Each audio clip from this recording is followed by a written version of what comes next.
Pull-down attic stairs are one of the most significant hidden air leaks in most homes. This opening is basically a giant hole in the ceiling that connects your conditioned living space directly to the unconditioned attic.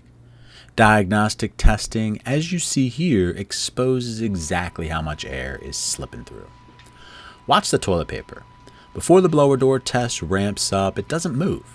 This hole is an air exchange penalty you're paying for year-round. In winter, warm air rises and pushes up through every gap it possibly can. A leaky attic stair is almost always a culprit for a hot bedroom, drafty hallway, and uneven temp. Now watch. With the blower door test pulling air out of the house, it exposes the huge gap, and it becomes clear that you're most likely walking beneath this problem every single day, and you didn't even consider it to be an opportunity.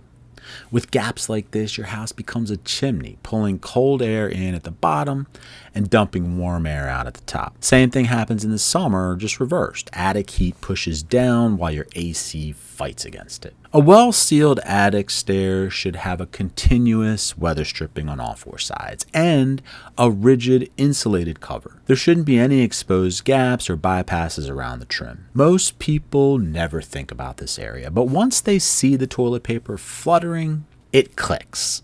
This is an open pathway between the living space and the attic. Once you seal it, the whole house becomes easier to heat, cool, and dehumidify. So when you're trying to make your home tighter or chase down comfort issues, never skip the attic access. What looks like a simple folding ladder can easily be one of the most significant leaks in your entire home.